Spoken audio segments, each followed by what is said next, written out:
Good morning. I would like to call this meeting to order. Mrs. Richards, can you please give roll call? Yes. Thank you, Vice President Anderson. Let the record show that 4 board members are participating this morning in the meeting. Ms. Schultz is on the phone. So, President Schultz, can you say hello? Good morning. Good morning. Thank you. Thank you. We will now begin with a moment of silence followed by the Pledge of Allegiance.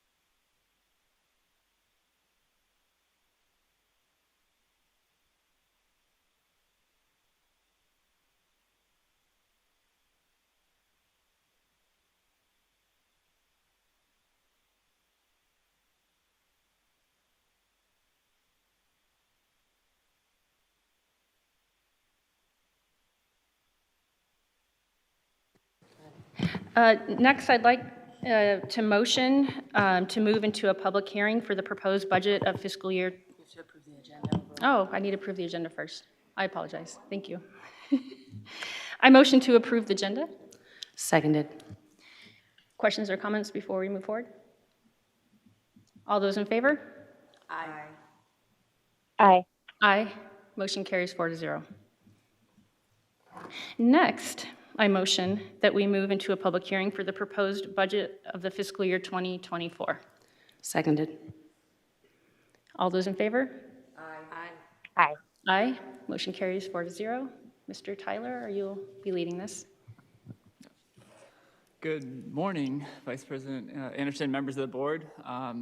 This morning, I'll be presenting the 2024 proposed budget for fiscal year 24. First up, we continue to practice including the acronyms that are included in the presentation and having a slide for those viewing online or going back through and reviewing the presentation to reference. First up, you've seen this calendar many times. We are back at the start of the calendar. We're back in June, looking at our proposed and adopted budgets. As a reminder, we went through a practice of this district is to go through and tentatively approve these budgets so we can issue contracts back in March. And I'll go over in this presentation today what we tentatively approved versus what we're actually proposing today, and then in the second meeting in June, adopting. So some of the highlights in this 2024 proposed budget, a lot of what was approved in legislation came to fruition. One of the big wins, I feel like, for 24 was the exemption of AEL for, again, fiscal 24. So that was a one-year exemption. That bill, SCR 1041S, passed by the legislature for, again, a one-year exemption for fiscal 24. So we can go into this next year without having that fiscal cliff overhanging our heads, and can make utilize our budget to the fullest capacity for next fiscal year. I do want to note that will be an issue again in fiscal 25. That was a one-year exemption. We were currently expecting to exceed that AEL limit by approximately $1.2 billion. And so that is not going to go away overnight over another fiscal year. So we'll see that again in 25, and that will be an important issue that we'll have to monitor as we go through that budget process. The Higley-specific budget implications, as I mentioned in the tentative budget, we knew the ASRS was increasing the rates by 0.12%. Unfortunately, both the employer and the district will realize those increases as we are a member of ARS, and so are our employees. And so the district matches every employee contribution. So that increase of approximately $30,000 in whole will be seen on employees' paychecks next year, as well as an increase to the district budget. We've talked about the M&O to capital transfer. That has been reduced from the tentative budget. If you remember on the May revision, we increased that transfer to cover capital projects that are incurring right now. If you drove past Pecos or Record, you can see the construction going on at Higley High.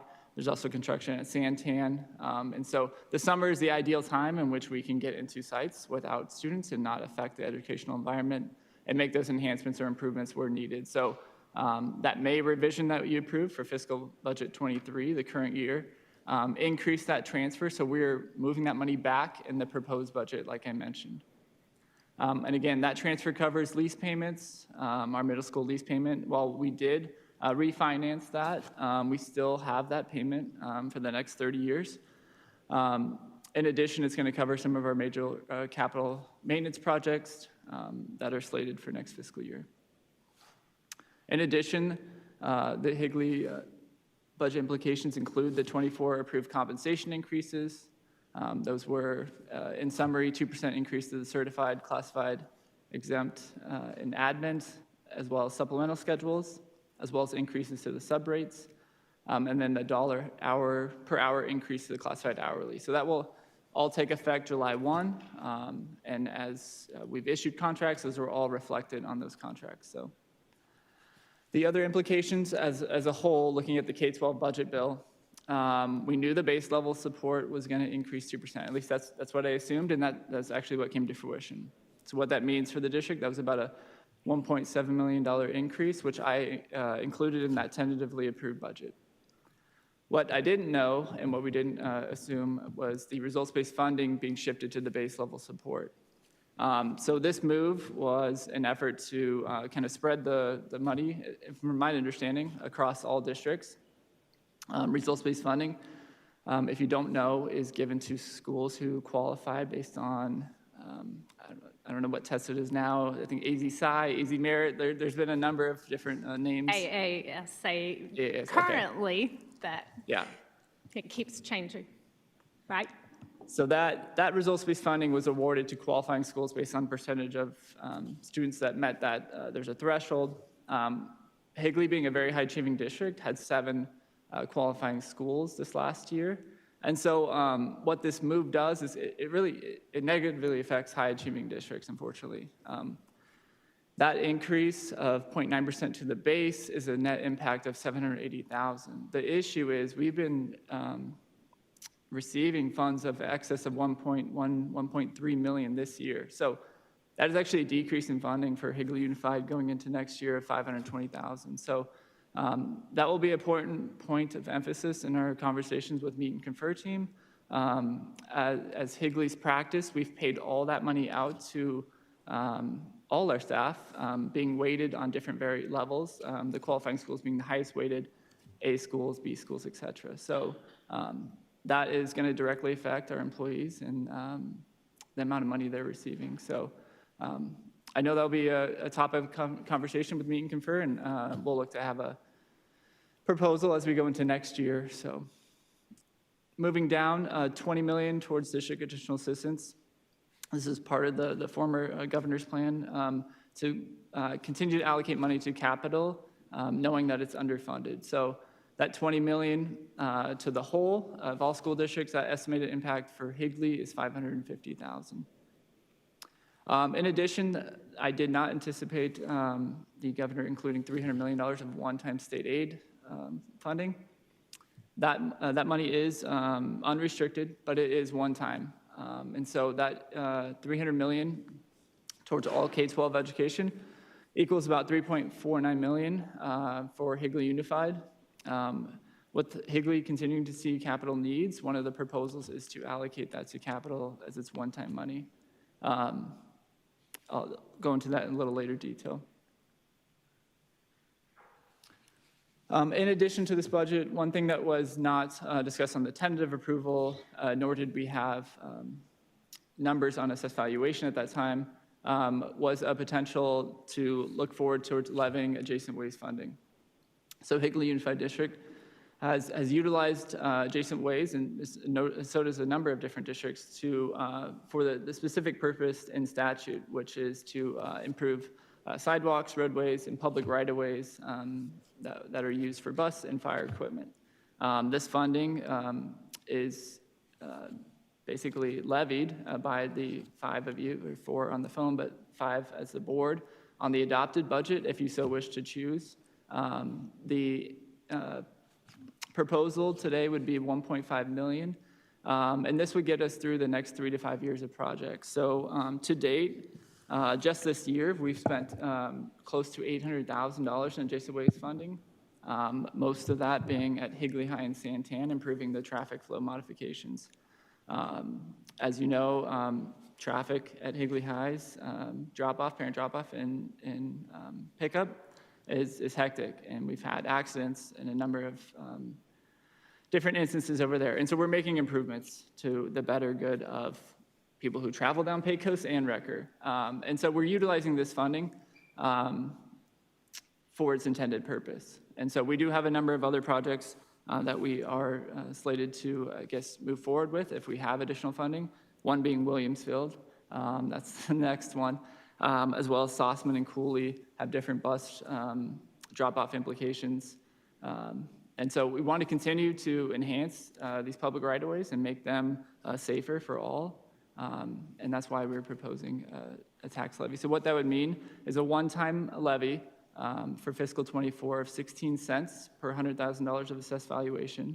I didn't have a chance to get an average home value on here, but our average home value in the Higley Unified School District boundaries is $350,000. So that would be just over about 45 cents, close to 50 cents next year of increase on the property taxes. So you can see there too our history and our balance. The last year that Higley Unified School District levied was in 2016 for $3 million, and our current balance is $1.1 million. So going into our M&O budget numbers, again, I compared what we estimated, what the board tentatively approved back in March versus what is actually being proposed. You can see it's pretty close, just 0.5% off. Some of the major changes, again, was the reduction in M&O to capital because we did that a little earlier than anticipated, as well as the increase from the results-based funding into the base level support of the 0.9%. Other than that, not a lot of change here. You can see the net increase would be $600,000 from what we tentatively approved to what we're proposing this morning, sorry. One big thing in the M&O, and it's also in statute that was new a couple years ago, was the average teacher salary. So we have to publicly advertise this. Not only is it prevalent on the front page of the budget forms, we also have to post this on our website, our homepage. When going through the budget forms and the calculation, this one kind of shot out to me because of the percentage increase showing 0. So I wanted to really highlight this and kind of explain what is going on here, because the board did just approve a 2% increase. So what this calculation does, and again, this is a calculation that Arizona Auditor General gives us. We just plug in the numbers based on our information. So it takes your average teacher salary for the budgeted year, so fiscal '24, that was going to be $65,802 going into next year. Compares it to your prior year, fiscal '23, which was for Higley Unified $65,717. And it basically shows your increase from prior to current year. And that increase is 0%, but $85, but that equates to 0% when you round it. Couple of reasons why. One, when digging into this detail, Higley from fiscal '23 to '24 has lost basically a ton of experienced teachers. We've decreased overall experience by over 1 year. I don't think this is just an indication of what's happening at Higley. I think this is nationwide. Teachers are leaving the profession, and experienced teachers are leaving the profession. And so Higley is not immune to this, and we can see it clearly here in the information presented, because while the calculation does not include supplemental pay, it does include the 2% we increased to the base. And so the numbers kind of don't lie here, and it's a clear indication of what's happening nationally. But that explains the increased percentage showing 0. When you lose a lot of experienced teachers, those are typically our higher paid teachers. And you saw our starting rate. While we've made progress, we're still in the $56,000 range for a starting teacher with no experience. So when you take those into consideration, that's why you see the percentage increase of 0. So we can't change the formula, but I can certainly explain what is going on there to better understand that calculation. Moving to capital, this is where you're going to see the biggest increase from what we tentatively approved and what we are proposing. The main reason why is that one-time state aid money being proposed allocated to the capital budget. In addition, we did estimate a budget balance carry forward, so from this current year into next of $4 million. What we're realizing is that with lead times in construction projects taking their time, a lot of that money is not being expensed. While it's obligated and we'll still utilize it next year, that carry forward is not being expensed in this fiscal year. So it'll be expensed next year, but that does change the budget amount. We do need to carry over, or basically estimate that carryover so we don't lose that funding. So you'll see that change, plus the one-time state aid being proposed to use for capital is the difference of $6.2 million, which is a 30% increase from the proposed, or from the tentatively approved capital budget to the proposed. Just a little bit more information on the additional capital dollars. Looking at our needs across the district, the main emphasis would be utilizing a majority of that funding on safety and security. That's still being a high need within the district. Having additional dollars to allocate towards safety and security would be huge in allowing us to move forward a lot of our initiatives.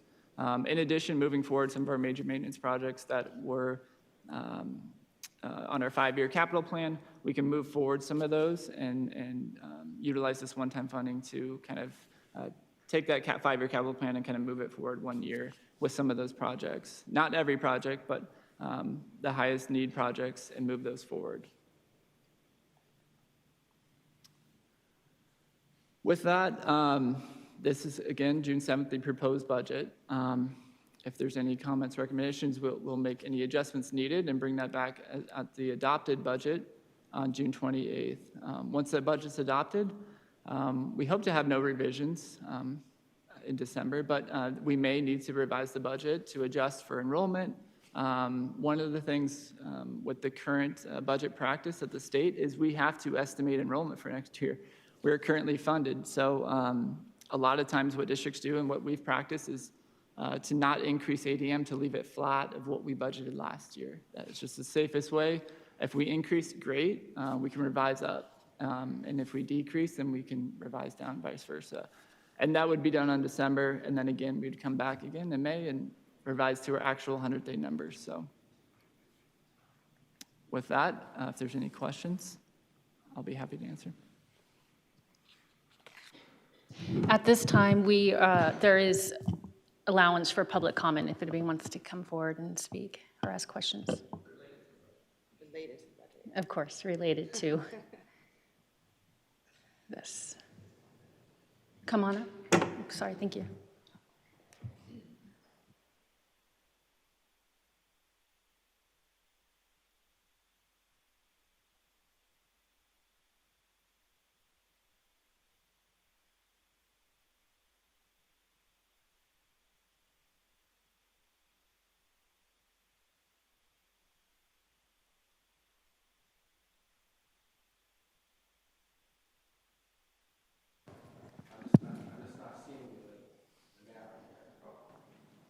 Okay.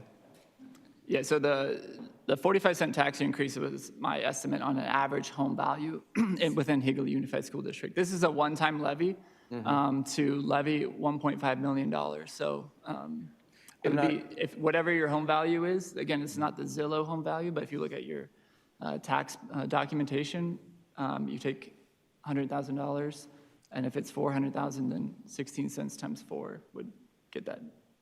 Per year? No, this is a one-time levy. Okay. Oh, one time. Okay, I just did some math in my head, so I'm getting a little confused here because uh, 1.5 million divided by, we'll say 50 cents, not 40 cents, would be equal to 3 million. That would suggest that there's 3 million homes in the district, and that's why I'm getting confused there.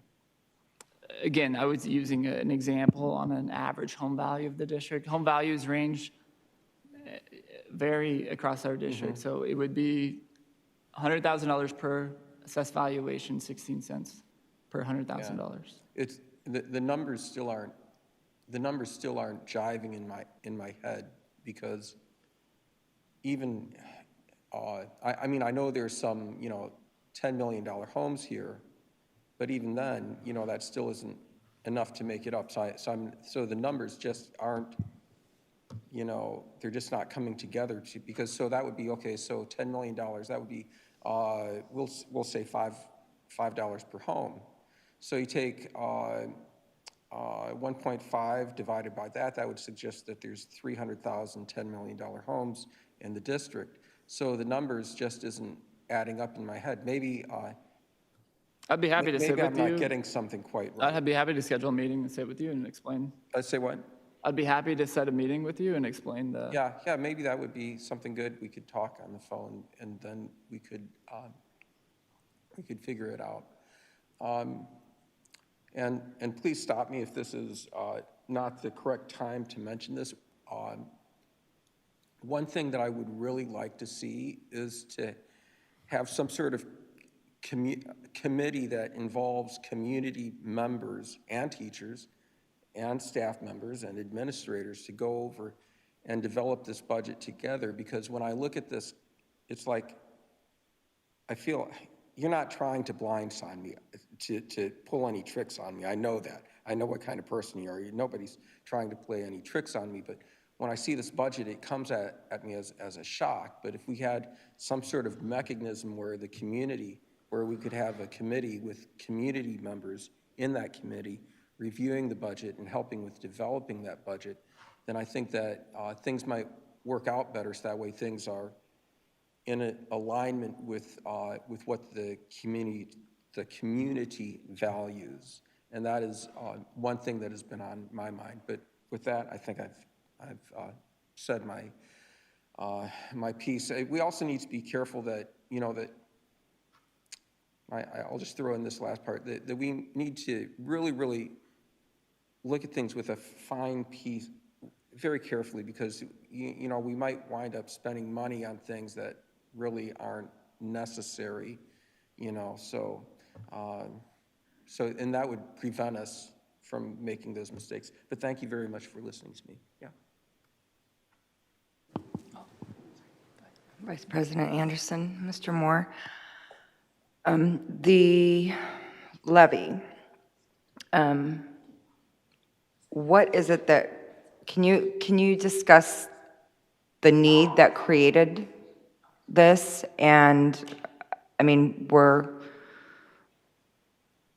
this is another way of taxing the community. And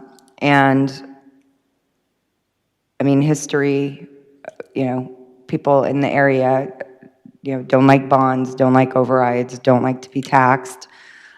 So I want to understand what need created this, and are there any other sources of funding, budget transfers, or anything else that could be used instead of an extra levy on the community? Yeah, Ms. Van Hook. So the need stems from improving public right-of-ways, as I stated. So much like what we're doing at Higley High and Santan, the need to improve traffic flow to come off of the public streets in the town. Neighbors in the area who don't have kids are affected by our schools. And so this funding source, as allowed by statute, and then if the board continues to wants to pursue that, allows for us to utilize these funds for those purposes, improving those public right-of-ways and benefiting our greater constituents within our Higley Unified School District. Certainly, we can go and reduce budgets within our capital budget or our M&O budget if the board does not choose to pursue a levy. But this is one avenue of funding in which is allowed in statute, where it allows us to, the board to levy for funds for this specific purpose.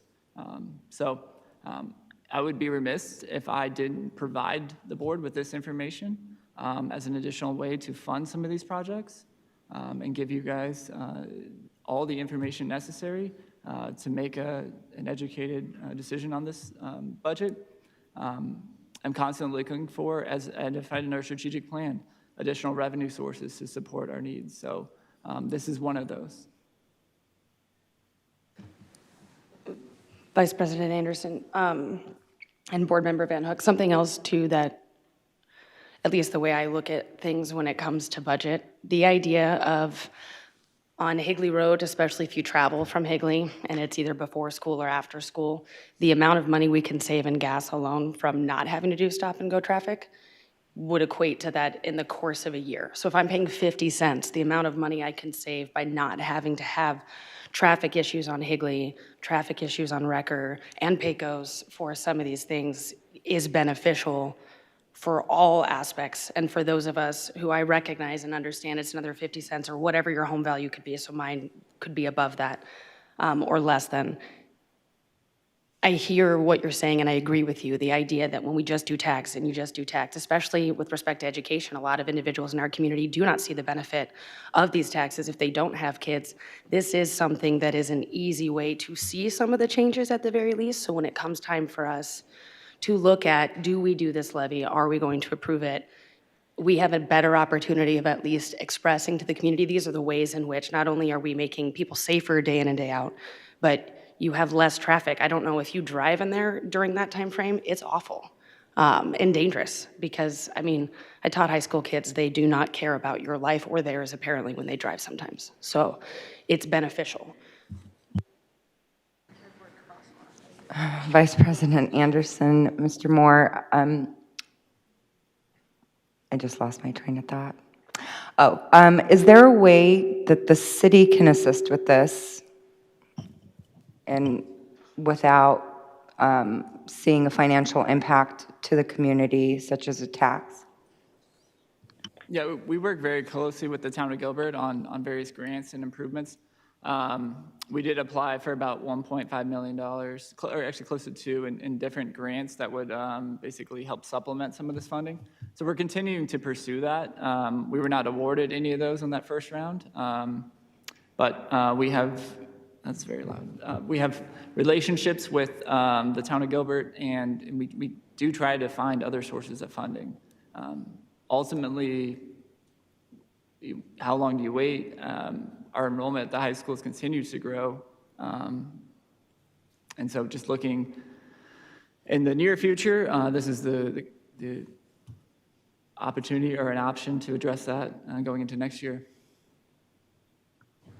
Vice President Anderson, Mr. Moore, is it possible to kind of push the city to determine like, hey, we're considering this tax, and before we do that, can we have these conversations and see how you can support us before our board votes on this, and just kind of push them to determine whether they can help us or not? We can certainly push again, but those grants that I mentioned were conversations that we've had all last fiscal year. So we're kind of getting to the point where we need to, if we want to make adjustments, we need to make some basically recommendations and move forward. That doesn't mean we're going to stop the conversation with the town. If, indeed they change their tone of pace, their tone over the next couple weeks, I highly doubt that. But these conversations are not just new. We're not just levying this. This is not a new conversation. This is an ongoing conversation we've had with the town over the course of the last couple of years. This is, this is not a new idea that I'm bringing just today. This has been in the works for a while. Mr. Moore, can we receive more information on these grants? Because it would be nice to know if they're just making their decisions or awarding the money based off of traffic studies or accident studies. And I don't know if they'll be willing to share, is it only for school districts or it's for businesses and neighborhoods as well, or?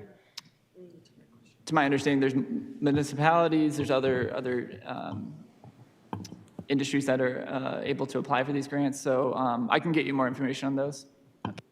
It would be good to have be able to advocate through our staffing to them to just stress our need. It's not just we want to look better or feel better. We absolutely, for safety purposes, need these changes. And then I'd also like to follow up with, when would the construction begin if this goes forward?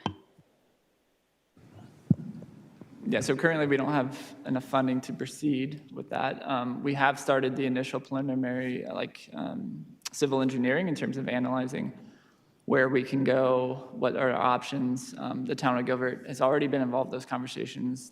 They won't add a new light where we want by the pool, but so those conversations are ongoing, and some of that work has already started.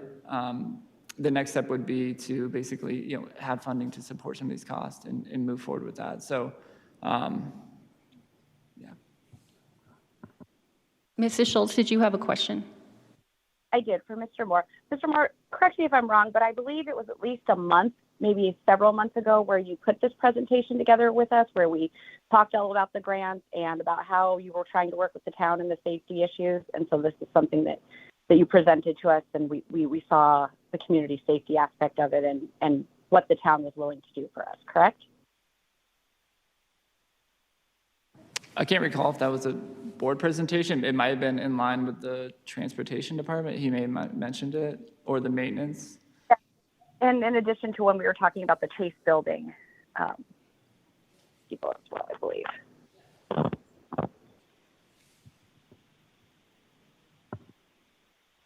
Are there any comments from the public or board members? Okay, thank you for your input and for the questions.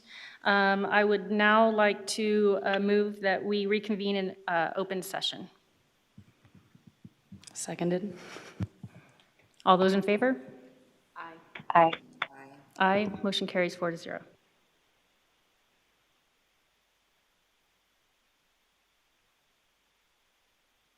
Okay, I would now like to move that we approve the consent agenda items, 4.1 through 4.27.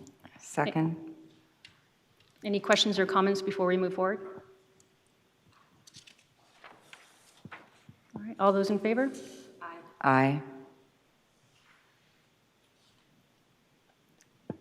Mrs. Schultz, would you like to vote on this? I did. Aye. Sorry. Aye, motion carries 4-0.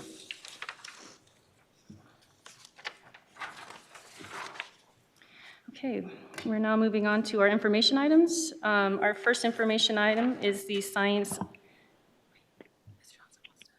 Oh, my apologies, Mrs. Johnson, as we had the conversation prior to the meeting. Yes.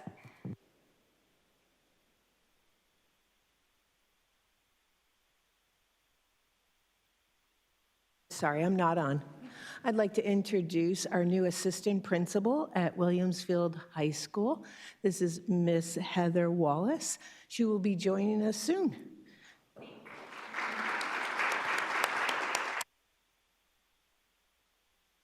Thank you, and welcome to Higley, Mrs. Wallace. Oh, okay, now we will begin our information items. Item 5.1, science adoption process. Good morning again, Vice President Anderson, members of the board. I want to introduce Wendy Gerritsen. She's our purchasing manager, and she's going to help with this presentation. So this morning, we get to share with you our conceptual physics adoption process and our final recommendation. Our steering committee was comprised of myself, Sherry Richards, Dr. Chris Treat, our Director of Professional Development, Wendy Gerritsen, Purchasing Manager, and of course, our District Science Instructional Coach, Kimberly Morton. As many of you are aware, in 2018, new science standards were introduced This created a need for us to be very thoughtful in aligning resources to adequately teach these standards. Involved in these standards was a change in the way we actually teach science. It went from learning concepts and vocabulary to actually doing the science. So our kids really need to understand science and engineering processes, practices, like how do you make a model, analyze a graph or data, or perform an investigation to answer a problem. In addition, those cross-cutting concepts actually tell or inform our kids on how to think. So they use things like cause and effect, looking deeply at patterns or proportion and scale. So when I look at those standards, I go, wow, they're actually an improvement. However, they're tougher to teach. And I know we have some teachers in this room, so they will respect that. When we started this process, we reached out to our middle school teachers and asked them, do you want to participate? And I'm excited to tell you, we had 3 teachers step up. And I want to acknowledge Justin Staley from Cooley Middle School, Haley Ronner from Sossaman Middle School, and Taylor Vickers. Taylor actually taught this course in California. Is not teaching it now, but wanted to be informed so that if in the future she has that opportunity. So I applaud that. It took a lot of time, and they were very committed. Through this process, we always have goals to make sure our materials are aligned to our state standards and our instructional maps. We wanted to make sure not only did we have educators evaluate resources, but we got feedback from the community as well. This is our timeline. This started all the way back in January with our requests for proposals. Then it moved into phase 1, evaluations, phase 2, teacher evaluations, public display, which has been up since March 1st and is still out there this morning. Phase 3, publisher presentations, which the teachers were invited as well as the public. We had an adoption update for you guys at a board meeting on May 10th. We hosted a discussion meeting where teachers from across the district came, some parents, a board member, and other members of the community. And then on May 22nd, we reviewed the feedback, looked at strengths and weaknesses, and discussed the comments we had received. And finally, we're here today with the final recommendation. So when you think about an adoption and the RFP process, there are rules and education principles that we have to follow. So procurement rules and requirements are adopted by the State Board of Education, and they dictate the process for adoption and procurement. Good morning, Vice President Anderson, members of the board. In the request for proposal evaluation criteria process, we have curriculum and we have cost. All interested offers understand their proposal will be evaluated in accordance with the criteria outlined within the request for proposal process. We have Can you hear her? Okay, good.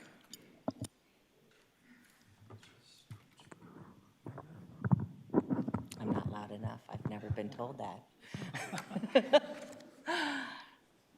So in phase one, we have the initial analysis and procurement review. We have non-responsive and we have unacceptable.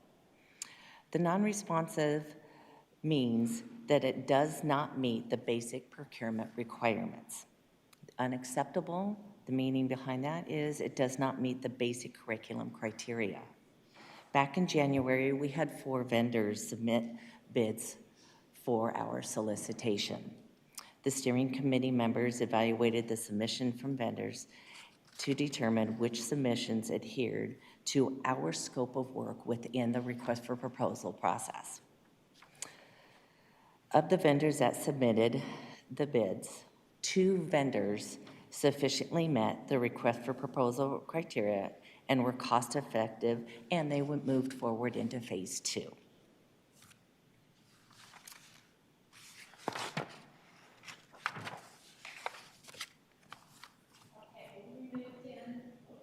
I got to turn back on. We moved into phase 2, where our teachers, as the resident experts, evaluated the resources. We designed a course in Canvas, which proved to be very beneficial.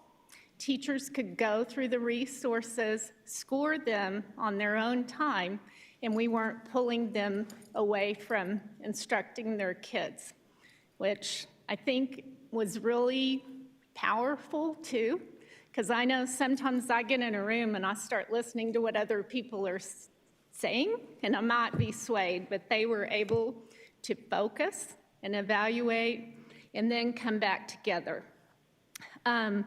Phase 3, the public display we've already talked about, began on March 1st, publisher presentations on the 30th, and that community meeting on May 16th. This is just another representation of the timeline. As you can see, there were a lot of components involved in this to get the right resource for our kids. These are the 2 vendors that were evaluated thoroughly and have been on display. And finally, the Educator Evaluation Committee submitted their recommendations. As you can see, Savas by Pearson was their selection. They believed that would be the best thing for their kids, and it was aligned to the standards. You can see comments on the right-hand side that the teachers submitted. That alignment piece to instructional maps and state standards is important. Anybody that's a teacher, though, knows you don't get a book and drive straight through it, right? We have to be thoughtful when we're planning, and we align our lessons specifically to our maps and our standards. So you can see, too, they were excited that the rigor was there. This is an honors course, and our kids, they move pretty quickly. So they were intrigued by this resource. It has a robust online feature that can be integrated into the classroom. And once again, they said it met the needs for the course. So this morning, this is the recommendation we bring to you for approval. And we thank you for your patience and your support of the process and the timeline. Ms. Richards, if I could make one comment. On the action item later in the agenda, I did transpose a number wrong. The annual cost for the recommended curriculum for the 5 years is $36,570. What I did was multiply that times 5. That is not the 5-year cost. The 5-year cost is the $36,570. So if Ms. Sanderson can make a recommendation to amend that awarded price when you get to that action item, I just wanted to clarify that. I did make a mistake, and I apologize for that. Thank you, Mr. Moore. That's good news, right? I just want to say thank you to the staff and everyone involved, the community as well, and board members and parents that showed up and participated and gave input into the resource that's up for approval this morning. Thank you. Vice President Anderson, I also want to say thank you to everybody that was involved. I can't imagine all that it takes to do research and, getting curriculum into the district. I looked online to see, reviews from students, from teachers, and I don't know if these reviews are specifically for physics, but in general, regarding SAVAS, one review said, on one site, SAVAS has a rating of 1.35 stars from 212 reviews, indicating that most customers are generally dissatisfied with their purchase. SAVAS ranks 192nd amongst kids' educational resource sites. One review said, I can't think of a time where I didn't go home and cry. My teacher teaches the topic great, but then SAVAS just makes it 10 times harder. Last night, I spent 2 hours crying because I couldn't understand how it was even remotely similar to what he was teaching. Feeling very suicidal because of my grades dropping because of SAVAS. 0 to 10, kill me, please. Second review, it resets my progress on the lesson all the time. Keep saying it's not saving and operates slowly. Would rate lower if it was possible. I just have a few more reviews, sorry. Genuinely the worst textbook source imaginable. I'm currently using this source as an online history textbook, and I couldn't be more infuriated at how inconvenient the UI is. First, I have to open thousands of tabs to even access the textbook section, and then when I hover over one of the keywords for my notes, they're in Spanish. It honestly seems like SAVAS is trying to punish users for wanting an ounce of convenience. It's either I bring a 2-pound textbook from school to home or manually type in the text from the textbook because SAVAS doesn't allow a copy and paste. God forbid students copy down things for notes. To Google Translate one by one, all I want to do is write my history notes quickly. Review number 4, I hate SAVAS. SAVAS makes me want to rip my hair out. I wish it would shut down, and I think we could just do math books.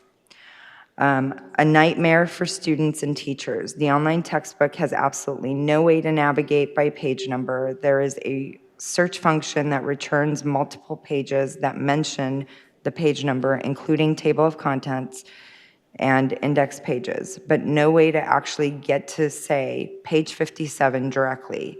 Instead, students must navigate to a Web 1.0 style labyrinth of nested sections with unhelpful labels like text set. People don't use this service by choice. They use this service because Pearson's dumped it on them rather than supporting their own product. So I think it's important to look at what people's experiences are, and obviously I don't know how this impacts the physics curriculum, or do kids and teachers, will they use Canvas or will they use the SAVAS website? So Board Member Van Hook, they will probably use both. They spent a lot of time looking at the online components. Sometimes they'll take pieces and put them in Canvas, okay? So I think the option of having a printed textbook and having it online was very intriguing to them. So I didn't hear any of those comments from these educators, but I appreciate you sharing them. Vice Thank President, oh, sorry, go ahead. Vice President Anderson and Board Member Van Hook, I can't speak obviously to science because that's not what I taught. What I can say with respect to education and textbooks is you are never, ever going to have any experience where any person opens a textbook and they're like, my God, this is amazing. It's never going to happen. There are so many issues. It's hard from a teacher perspective, especially in middle school. I taught 8th grade for a semester, and I did it one time. And so I understand how hard it is to get kids involved, how hard it is. I also recognize, because I taught during COVID, how difficult it is to figure out what is the best way that we can use a textbook in person, online, so you don't have to take it back and forth. We don't have, lockers, all of these things. They're real and they're valid, and I think those concerns are valid. I'm not saying that they aren't. I guess what I don't understand is, with respect to what our decision is today, how do these comments impact or change where it is that we're trying to go if ultimately, as teachers, we are beholden to what our curriculum is, that is state mandated. This meets said curriculum. The individuals who looked at it and went, okay, 8th graders have to digest this, so is it something that they can digest? Because there are some textbooks that are absolute garbage, and then there are some textbooks where you're like, oh my God, that actually, you can understand what it's saying to you. And so I think at the end of the day, given the recommendations from the individuals who looked at it, who teach the curriculum, who understand what state changes have done, who have gone through it, because from a teacher perspective, you have to look at all these things. Is there entire units that I'm missing? What order does the book go with respect to the units? And considering all 3 of them agree, I'm not saying that our kids won't have problems, and I'm not saying that there won't be frustrations from staff and students alike and parents and everything else, because that's kind of the nature of learning a new process. I guess I don't understand what it is that your concern is if it meets the curriculum standards. It's what our teachers are asking for. If you looked up complaints about Canvas, what we also use, I am certain you're gonna get a lot more than 212 reviews that aren't going to be great, because Canvas also has its problems. So I guess I'm just trying to understand what we're hoping to accomplish with that. I did look up McGraw, because that was the other option, and I couldn't find similar complaints regarding the other option. Do they have an online program, McGraw, as well?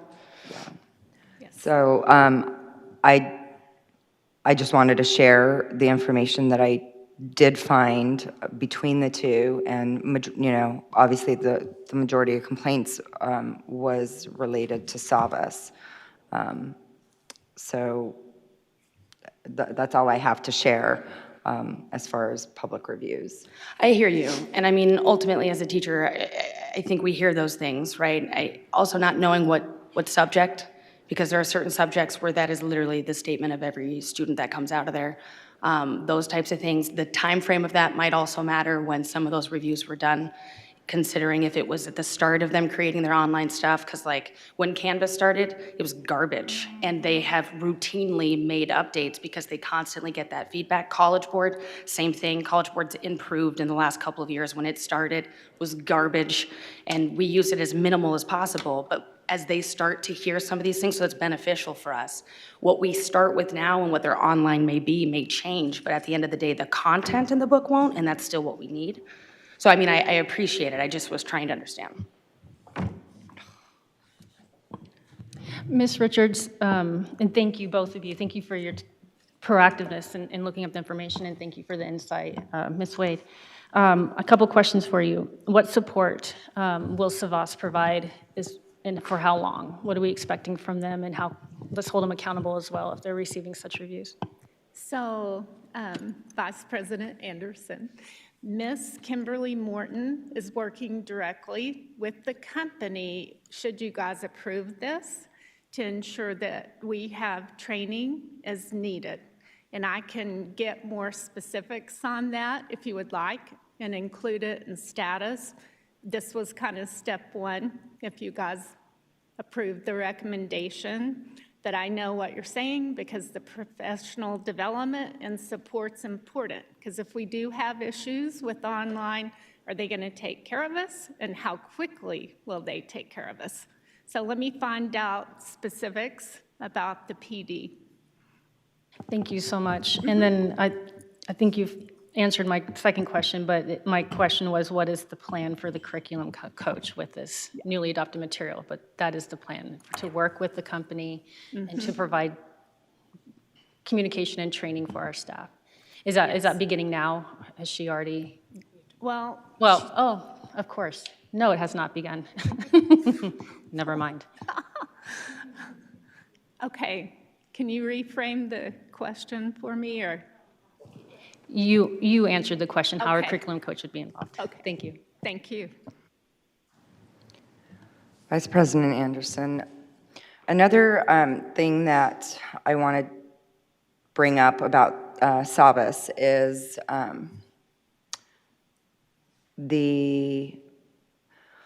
my concern is a lot of these educational companies are choosing to take political stances, and it's really unfortunate, instead of them concentrating on education, which is their purpose.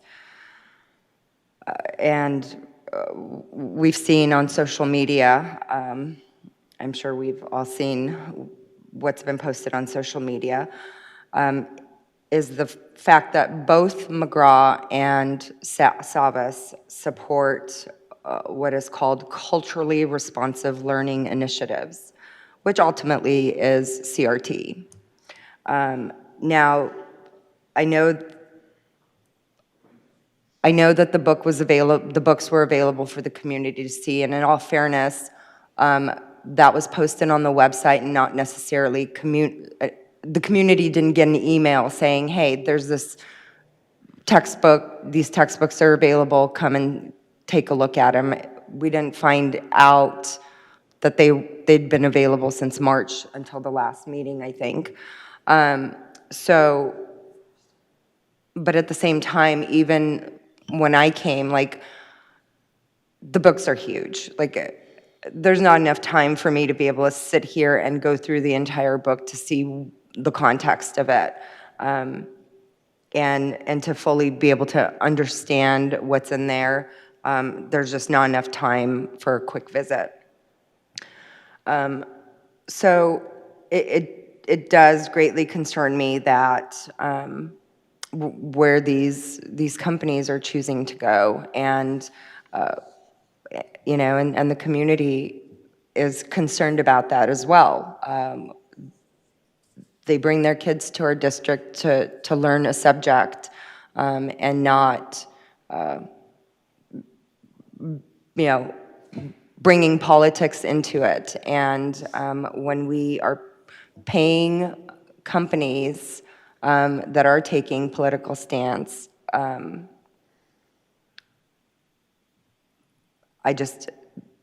community wants to ensure that their tax dollars are being spent on companies that aren't pushing political ideologies on our children. So that's all. Vice President Schultz, Board Member Van Hook. I think it's difficult to find any company, anywhere, that is not going to be involved in politics some way. Politics is life.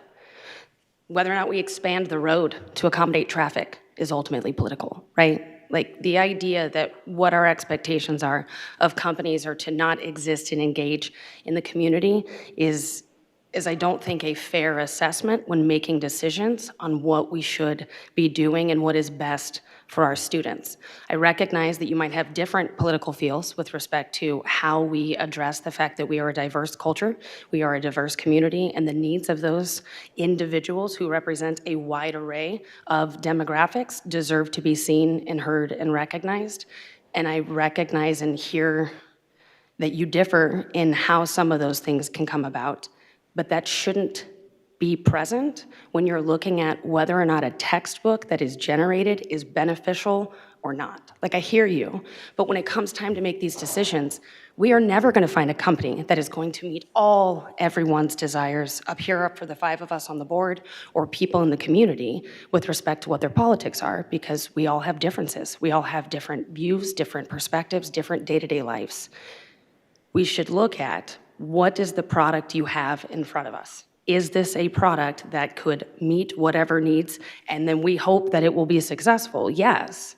But whether or not they support cultural development is irrelevant to a conceptual physics book if that book meets our needs, right? Like, I feel like if we're sitting here spending so much time trying to understand if the merit of the company meets my specific needs, is an unfair situation for us to be in when we're making decisions for a community that has varying needs, varying beliefs.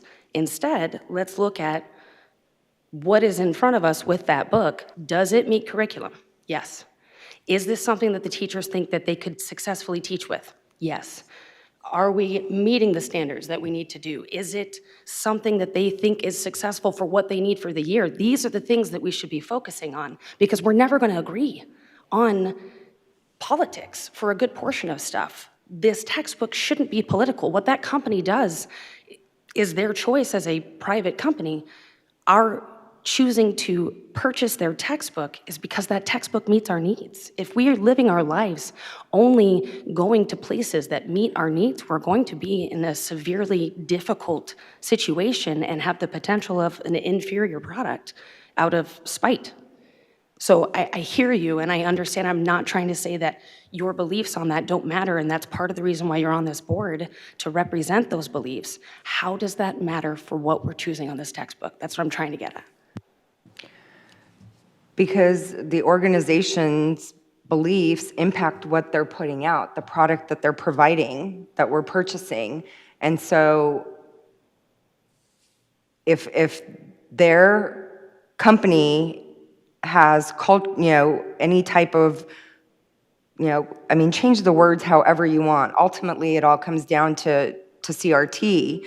So are they inputting any type of that information into the product is the problem. And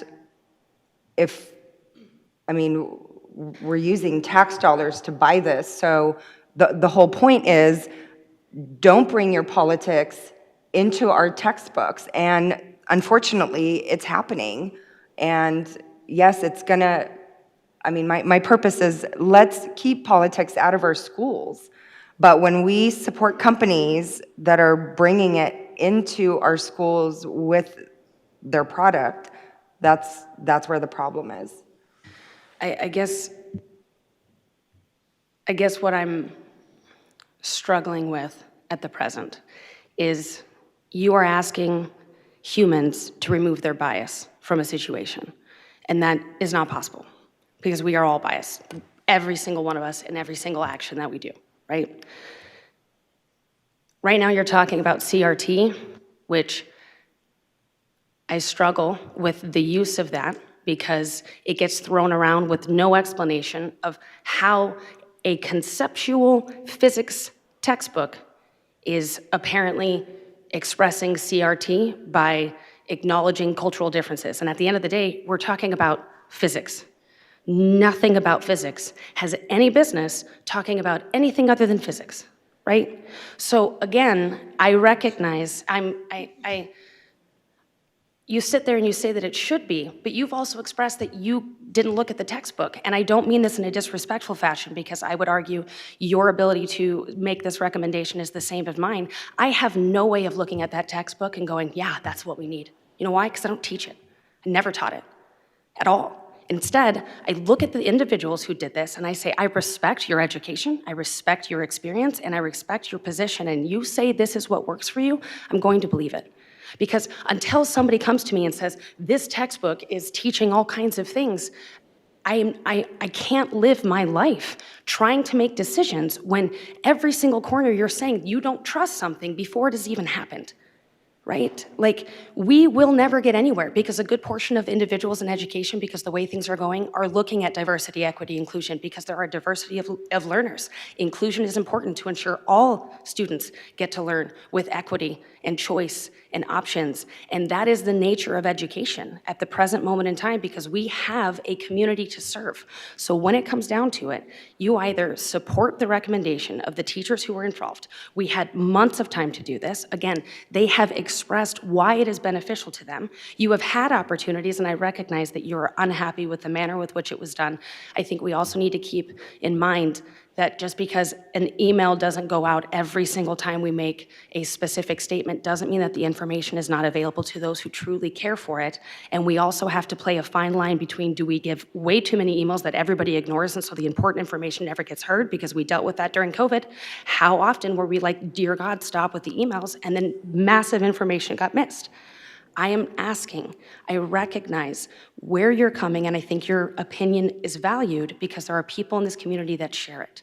I am asking you, how does that negate the recommendations in front of you? I recognize your concerns with that company. It does not mean that those concerns are present in this textbook and in this choice and how our teachers will operate. And if your statement is, well, I don't trust teachers to do it, then we go nowhere.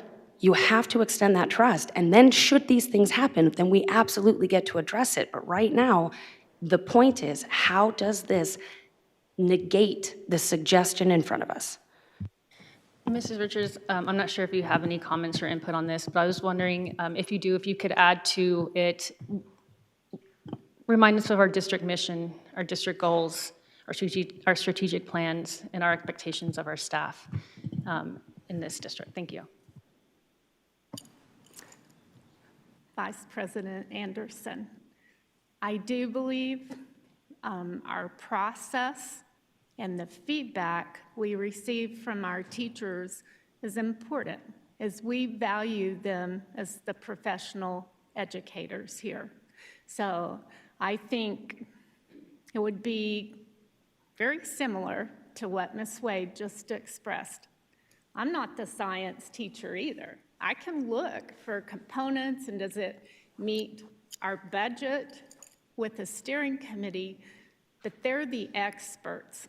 And I personally trust them, and I believe Cabinet trusts them, and I believe you all want to trust them too.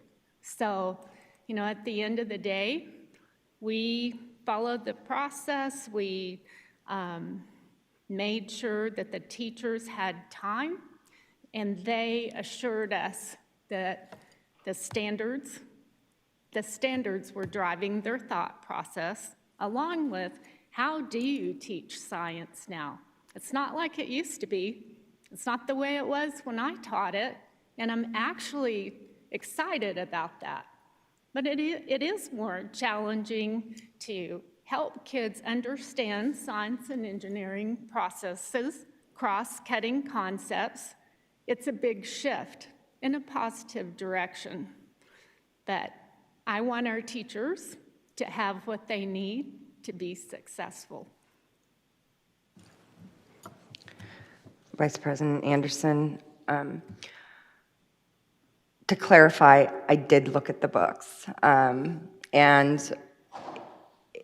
there's a lot of things in the book that could go in certain directions when it comes to science. There's, you know, you can turn things as far as climate change, oil drilling, you know, gas, electricity. So yes, so a lot of things within science can be made political. And I trust that every child within our district has equal opportunity to learn what is being taught without pushing DEI on our children. All of our kids come to this district. They all are given the same opportunities to be able to learn what is being taught. But pushing political ideologies on them is where that line needs to be drawn, because they're coming here to learn a subject and not have to be put through DEI or any other political ideology. So I want to ensure that we as a district, no matter what curriculum is being taught, that our goal ultimately is to stick to our core subjects and ensure that our children are succeeding in these subjects, and that ideologies aren't being pushed on them. Because yes, they are all different. They all have different beliefs, whether it's religious, political, or whatever, different cultures. But if we ensure that we're sticking to the main point of why they're here, none of those other things matter. And none of the students would be impacted in any of those fashion. So that's my point in bringing this up. Thank you.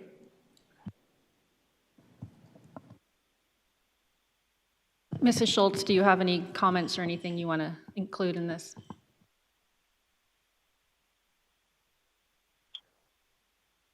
I'm okay. Thank you. Okay. I trust our, let me, sorry, Ms. Anderson. I trust our teachers. I'm not a physics teacher. The curriculum, I've looked at it. Online reviews, I understand. But as a business owner, I also understand online reviews come out of anger sometimes and frustration, as Ms. Wade mentioned. And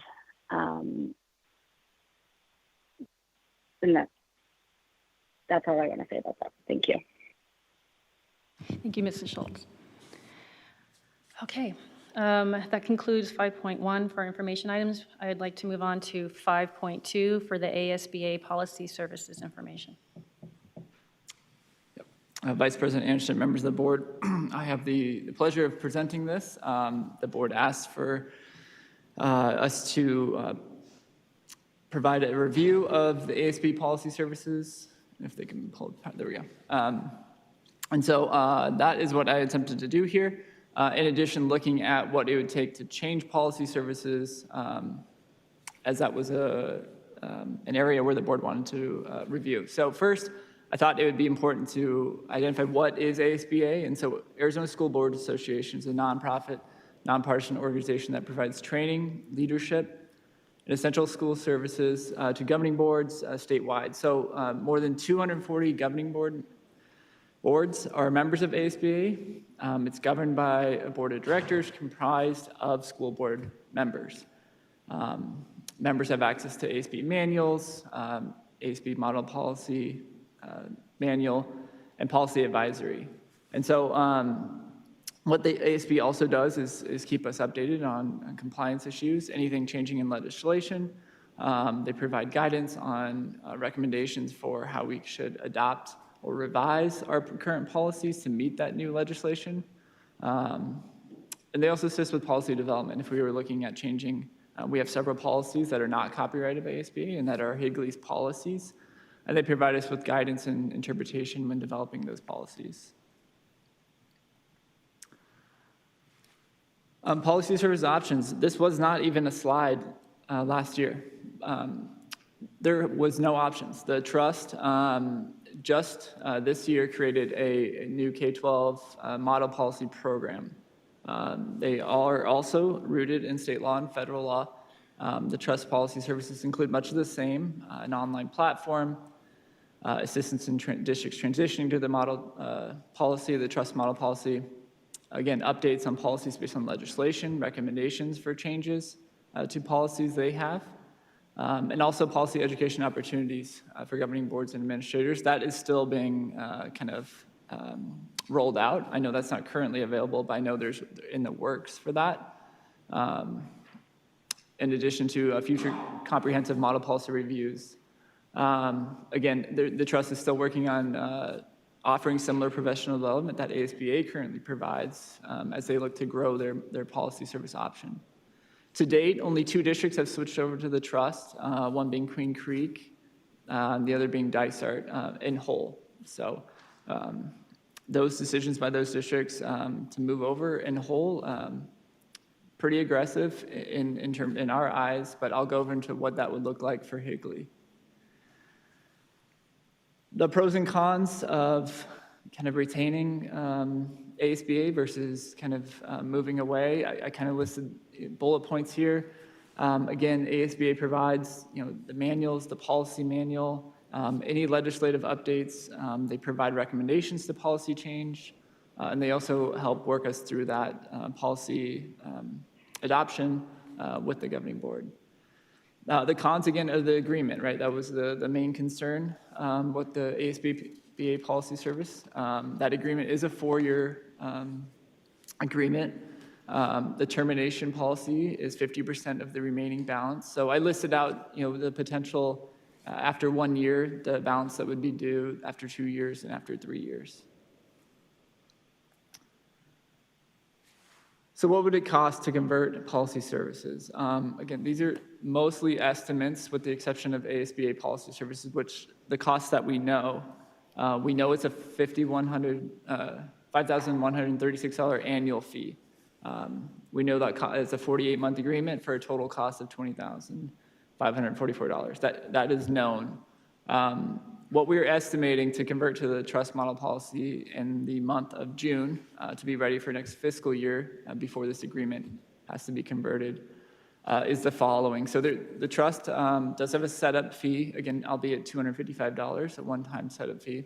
They have an annual fee of $240, much cheaper than the ASBA, so that is a pro.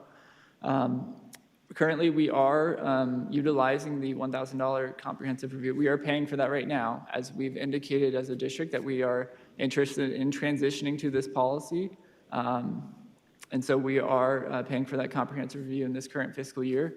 As we review our policies and bring them to you, we utilize both resources right now, ASBA's model policy services, as well as the trust policy services to create basically a recommendation that reflects the most comprehensive information that we have. We try to utilize both services to create, bring a recommendation that has what we feel the most legal and up-to-date policy that our district can adopt.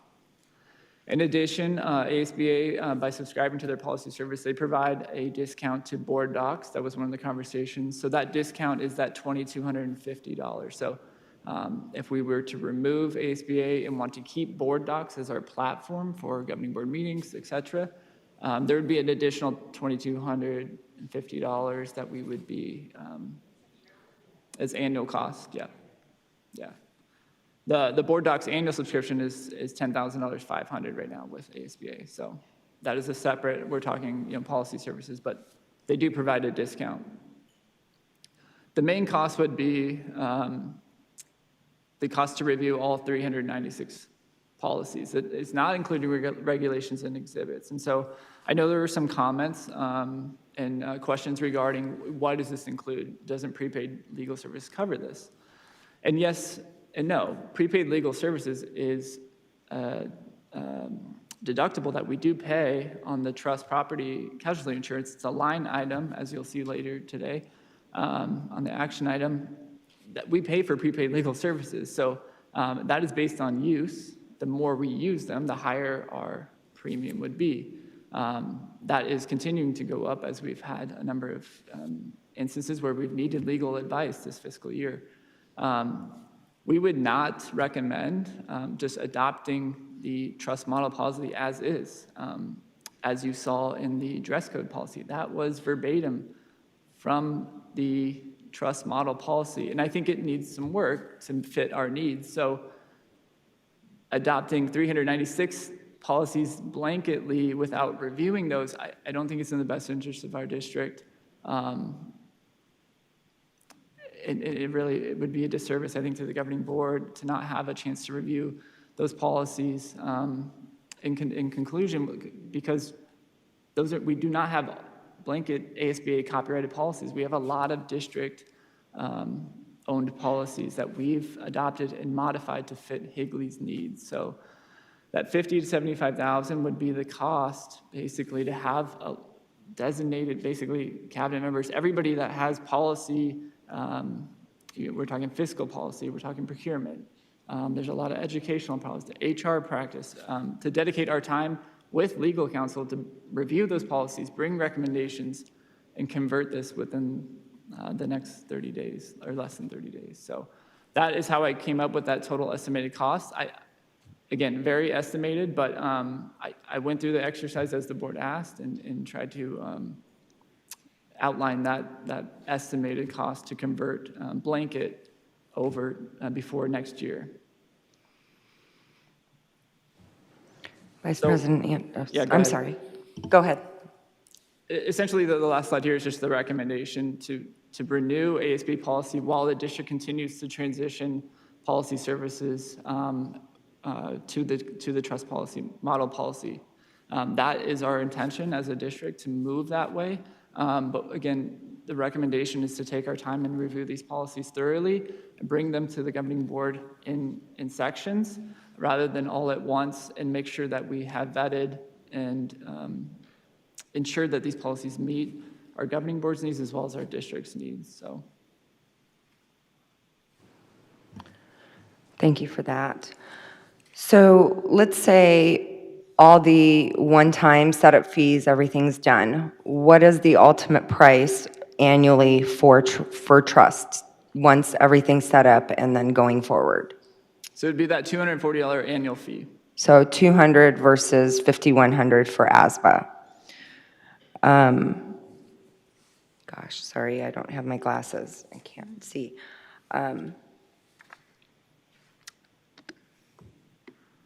Just going through my notes. Give me a minute, please. So the $1,000 for comprehensive review. These are policies that ASBA's reviewed, that we currently utilize, and even the $50,000 to $70,000. So if we think that these policies are legal enough for us to currently use them, and ASBA's reviewed them, why would we pay another company to review 396 policies when they're already in use? So, Ms. Van Hook, I think the confusion is ASBA has reviewed the policies that we currently have and adopted. Moving to the trust model policy, ASBA doesn't review those. That's a whole nother policy service. So those are different attorneys. They don't talk to each other. Those are two different policy services that are currently being offered. The review, the estimated cost to review those, as stated in the example where we brought the dress code policy, that was verbatim from the K-12 trust model policy. ASBA didn't review that. We brought that language as an information item for discussion, and you can see it needed some work. So if you want to adopt every single one of the trust policies, and there was kind of, I don't want to say disagreement, but like there's some discussion that that policy didn't fit our need as is, I think that's taken a pretty big risk that we're assuming all those other policies meet our district's need without reviewing them. So majority of these policies is taking state law, and they pretty much turn around and put it in their own words, and then they copyright it. So all the policies are based on state law, other than obviously the ones that we've created as a board that isn't copywritten by ASBA. So I'd love to know how many copywritten ones we have versus how many that are just our policy. But these organizations are held to, making sure that it's state law that's going into policy. So I just don't know. Is there an option to say anything related to state law, that we would just adopt those and not pay $50,000 to $75,000 for review? There is that option, but that is not the recommendation of the district. Okay. And I do want to add, you mentioned that ASBA is a nonprofit and nonpartisan. And the only reason why I'm saying this is because that was in there, but ASBA is completely partisan, and they are an arm to the Arizona Education Association. So I just would like to clarify that. And you mentioned that there are 240 governing boards that utilize ASBA. That's about 1/3 of Arizona districts, and not everyone within every district is a member. Even for us, we're not individual members of ASBA. The district obviously has a relationship with them. So us individually wouldn't be able to access a lot of their things because we're not individual members. So it's, although only 2 districts fully use trust and not ASBA, but again, 240 out of, I think there's like 666 school districts in Arizona. So that's about. Ms. Van Hook, can I clarify? That's not membership. I'm talking about governing boards as a whole being a part of the ASBA policy service. That's not membership. Governing, like districts, Districts. yes. So that's what I'm saying. So like, that's about 1/3 of Arizona districts that, There's about 240 districts in the state. There's not 600 districts. there, yeah, if you count like all the charters and everything, I think it's like 660. Okay, well, charters. Not operate- unified, but Yeah. like in total. But anyway, I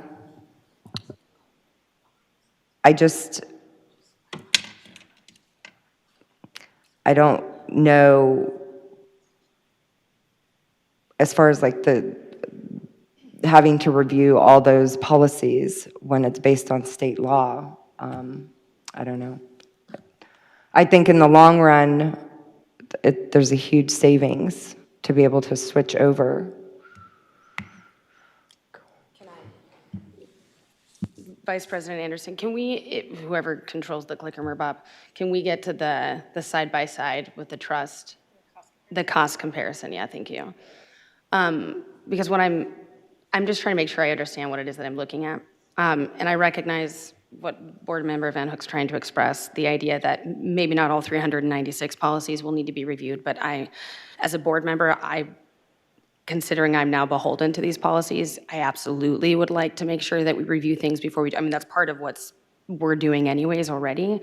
So I agree with you, it might not be the entire amount or honestly anywhere near that necessarily. Let's say we cut it in half, let's say it's 25,000 because we only choose some of those policies. From my understanding, this is what it would cost over the course of the year, essentially, or multiple years if it takes an extended period of time to look at whatever policies we're looking at. I hear you with the concern of what is it we're actually getting from ASBA, what is the cost and all of that. From my understanding, at the present moment in time, it looks to me that for the next 4 years with the ASBA, even if we include the 4 years of annual $1,000 towards the trust model, we are looking at $24,544 over the next 4 years.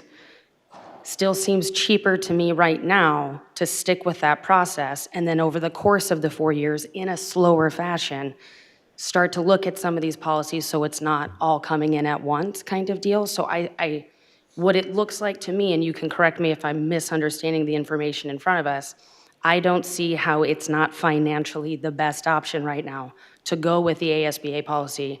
I get that it's 4 years and we're stuck to that. That is still cheaper than jumping ship at the present moment in time, considering there are unknown factors that we don't know with potential cost associated, and at least this is in front of us. And on the low end of what his estimates are, we're still saving a lot of money. Am I misunderstanding what's in front of me as far as the side-by-side? No, Ms. Wade, that was the intention of the slide, and that was you interpreted it exactly how we did. And I don't want to diminish the costs we're talking about here, but we have a $120 million budget that was just proposed earlier this morning, and we're talking $20,000. But the financial impact in the changeover to make it basically from July 1, we have to agree to this policy service July 1. That fiscally, I think would make more sense to transition over the course of the next year rather than flip the switch in the next less than 30 days. Vice President Anderson, Mr. Moore, where it says, but our desire is to thoroughly review all ASBA policy and HUSD policies against the trust model with an attorney, and says soon. What is soon? Considering our Dr. Dunfoley, our superintendent just resigned, and who's been the leader of our policy kind of committee and group, I would probably say that soon is now extended, probably over the course, maybe 2 years now, or depending how soon, the district makes a decision to move forward with, a search, et cetera. I think that kind of hinders this subject in particular, and may put it lower on the priority list. 12 months, maybe 24 months to make this process and have it thoroughly reviewed, brought to the governing board in sections, and feel comfortable going forward with a complete transition over to the model policy. And have we at all looked at, the policies, just maybe a couple policies that they each have, just to see what the similarities are, or the differences are? All the policies that you've been reviewing over the course of this fiscal year have been reviewed in conjunction with the K-12, the model policy services with the trust. That's what we're paying that $1,000 currently. And so some of our policies that are not copywritten we've been utilizing, making recommendations with language from the model policy.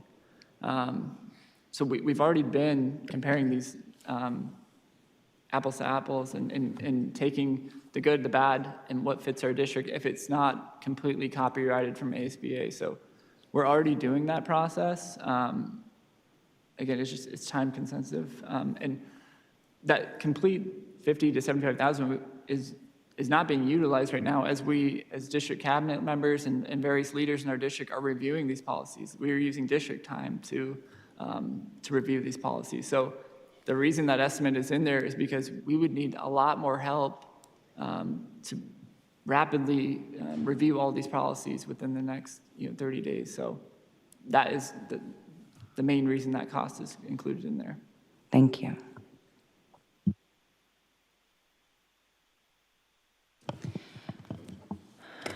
Mr. Moore, to clarify, if and when we go over to the trust model, the policy model, the ones that are copyrighted, we have copyrighted versus non-copyrighted. We can't just transfer over the ones we've recently approved non-copyrighted. They don't need to be reviewed. We've already been through that process, correct?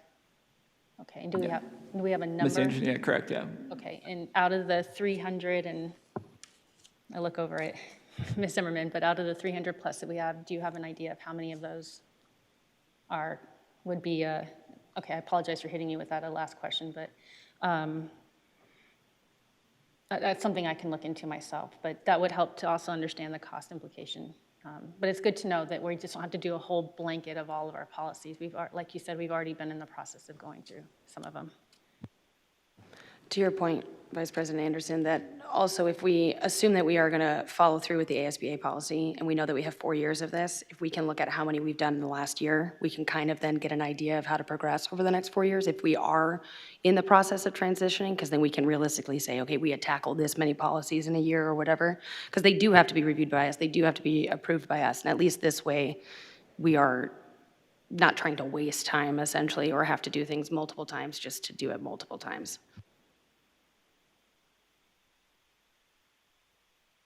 I appreciate the side-by-side. I believe the main reason the conversation came up at the last board meeting is we were unaware.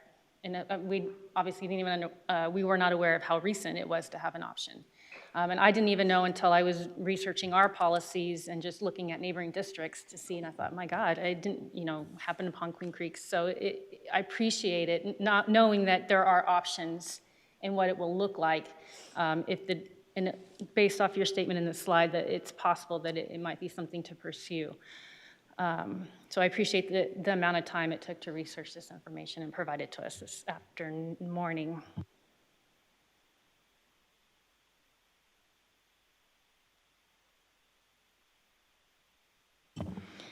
All right, let's move on to our action items. 6.1. I move to approve, or that the governing board approve RFP number 24-01-29, the adoption of the middle school honors science textbook curriculum at the amended amount of $36,570 from Savas Learning. Seconded. Any comments, questions? All those in favor? Aye. Aye. Aye. And no vote. Okay. Motion carries, how do I say? Opposed, okay. Motion carries 3-1. Thank you.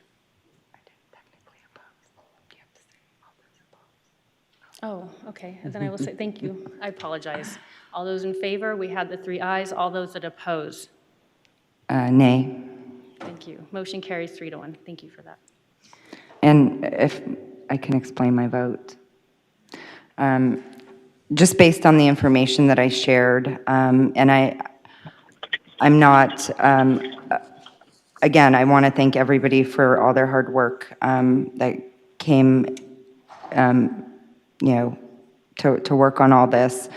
But based on the information that I shared, I don't like having to spend taxpayer dollars on organizations that are very one-sided politically, instead of concentrating on education, which is their purpose.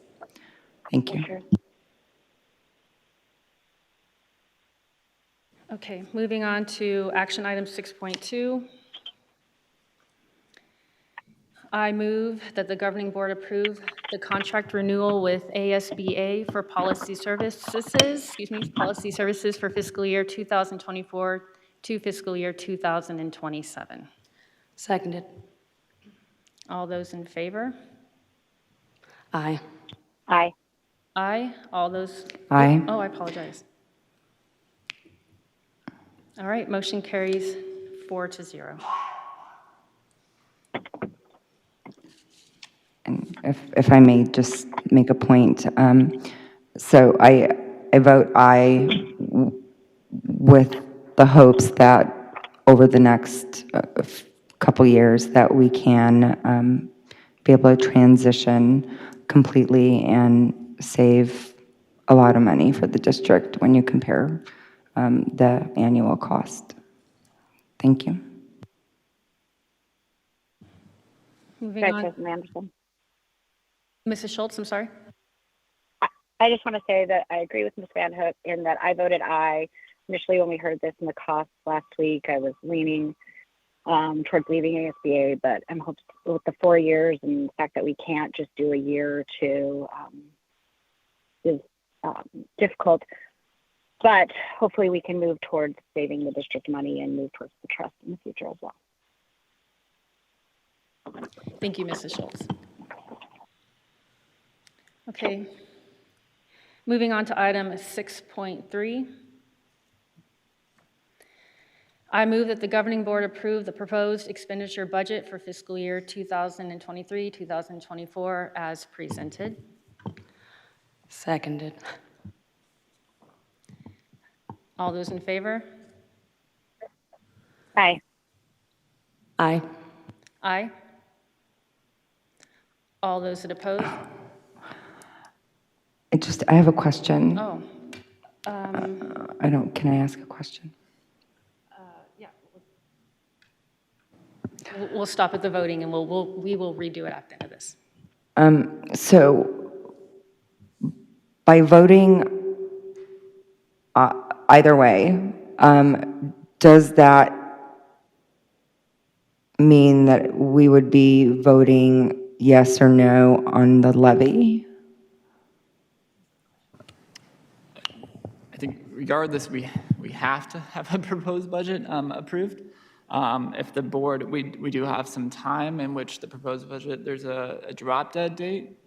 So I guess I would recommend that the board make some notion that the board would like to pursue the tax levy on the adopted on this vote. If not, I will remove it, or yes or no. And if there's an indication, a majority that the board would like to pursue this, I'll include it on the adopted presentation on June 28th. If not, then I will remove that from the adopted budget.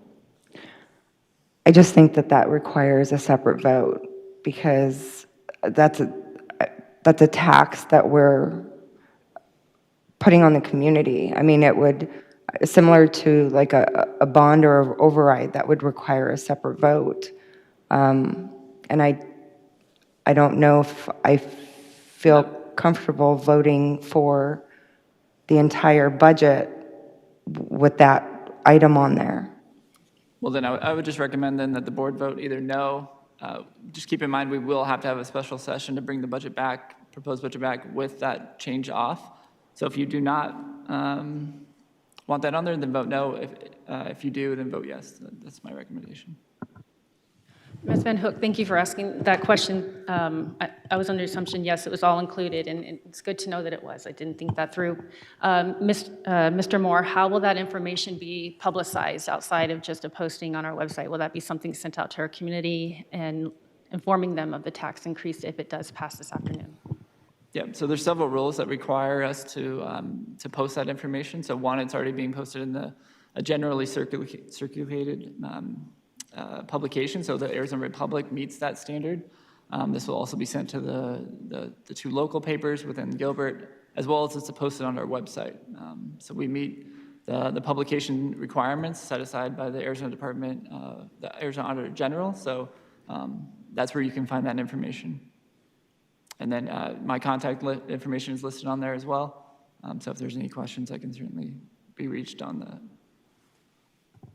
Since this is an increase of tax to our community, can I make the recommendation that it is sent out in some sort of newsletter, information, or email? I understand that there are some people that don't appreciate a lot of over-communication, but I think there are others that do, especially in this manner, that would appreciate that information to go out there if it does pass this afternoon.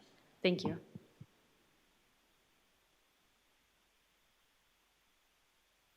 All right, I'm going to restate the motion in lieu of the information that was given, so thank you for your input. All right, item 6.3. I move that the governing board approve the proposed expenditure budget for fiscal year 2023-2024 as presented. I still second that. All right, all those in favor?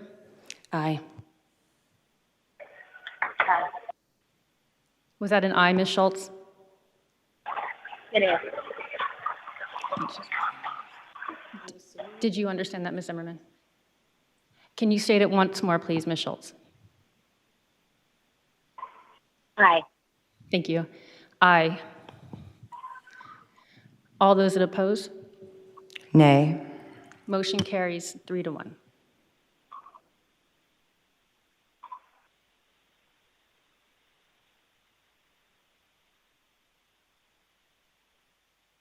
Moving on to item 6.4. I move that the governing board approve the fiscal year 2022 audit reports as presented. Second. All those in favor? Aye. Aye. Aye. Motion carries 4-0. Item 6.5. I move that the governing board approve the purchase of the firewall and services in the amount of $167,665.82 from High Tech.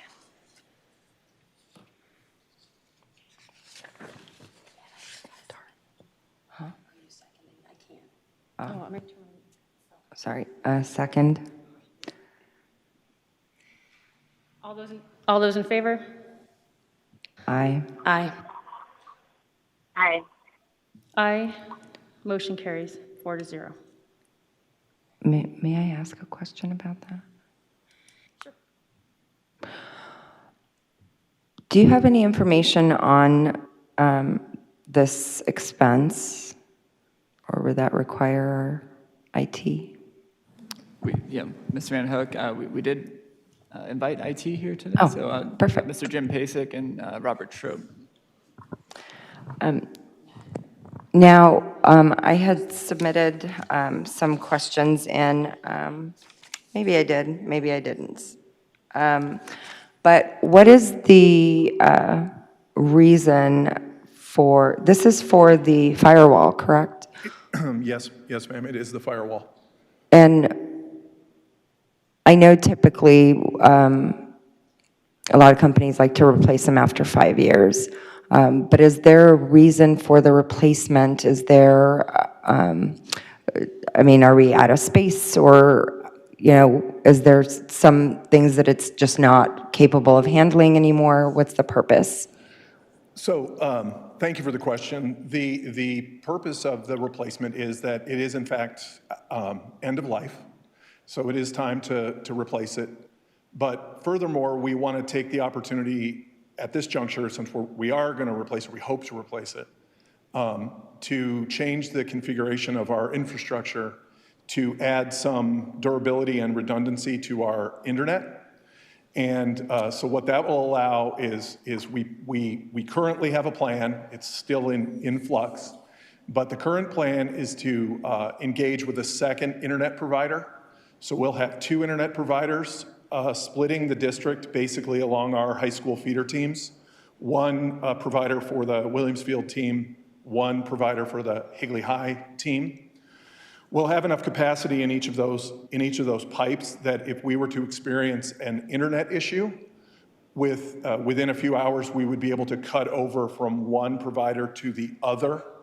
And so changing the firewall to the new configuration at this time, with it being end of life, will allow us to go through that process this fall and into the spring. We intend to make those changes, if at all feasible, before testing in the spring. And our current one doesn't have that capability? It does not. Okay. Thank you so much. You're very welcome.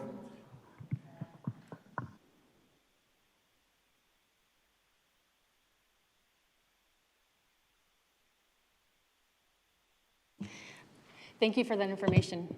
Great question. Item 6.6, moving on. I move that the governing board approve the memorandum of understanding between the Homeless Youth Connection and Higley Unified School District. Seconded. Any questions or comments?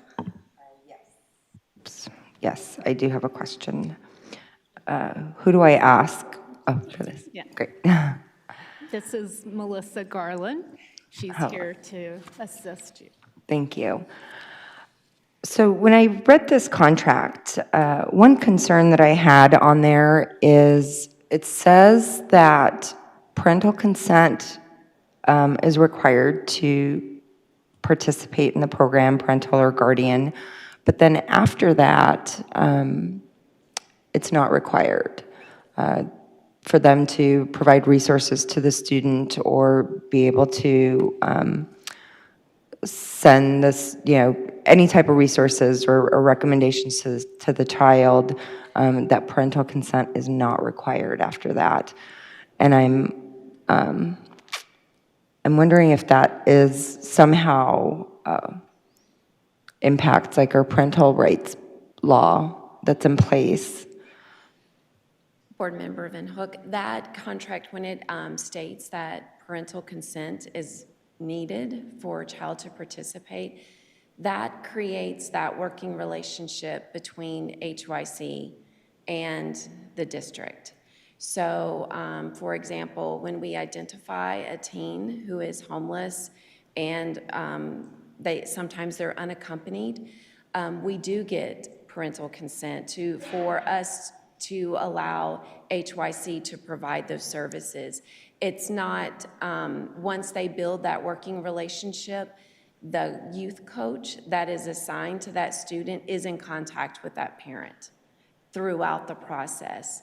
The purpose of this program is to supplement what we have to provide through the McKinney-Vento Act. They are able to help these students not only finish high school successfully, but help them into adulthood as well. And so they're just there to help guide them and provide things that we as a district cannot through the McKinney-Vento Act. Thank you. And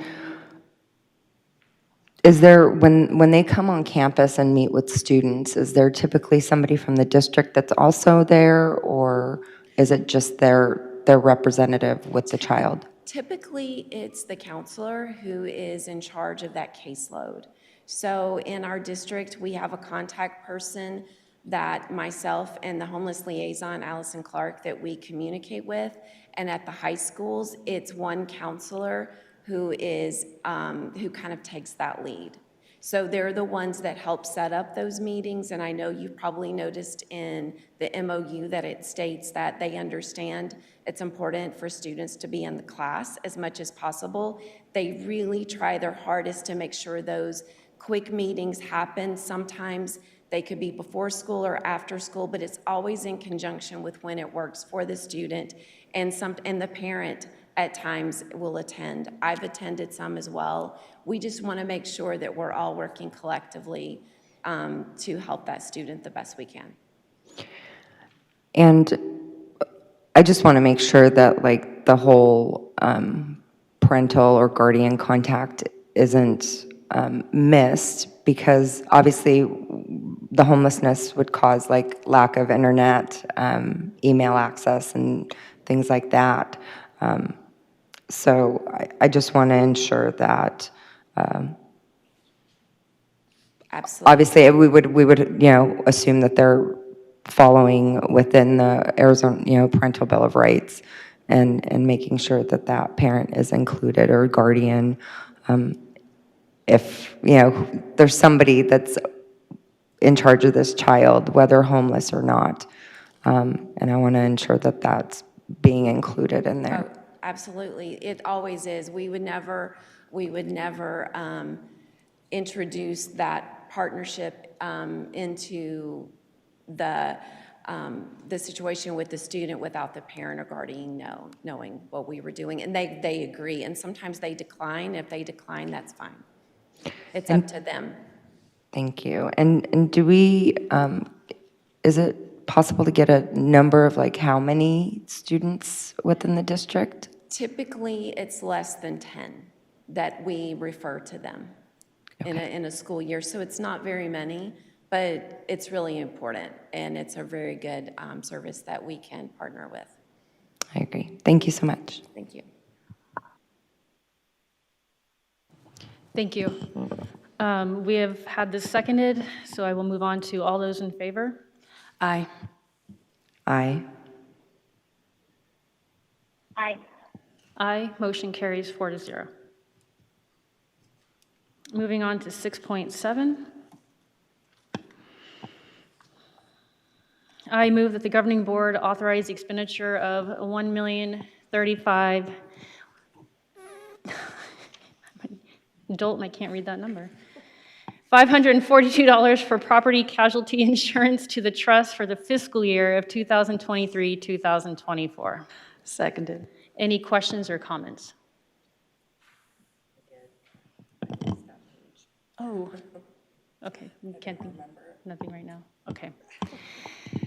All those in favor? Aye. Aye. Aye, motion carries 4-0. All right, moving on to future agenda items. The agenda item for the governing board to have the running record for potential items to be placed on a future agenda. There will be no discussion on the substance, merits, or issues relating to the proposed agenda item. Are there any items or anything we'd like to add in this area? Okay. Then, moving on to the, before we end, I do want to thank Mrs. Richards. I want to thank her for being the lead administrator during this transitionary period, and did very well this afternoon. We appreciate you. Thank you. All right, I move that we adjourn. I don't think we, yeah, I don't think we, that's okay, thank you, I appreciate that though. I move that we adjourn. Seconded. All those in favor? Aye. Aye, motion carries 4-0. Thank you, everyone.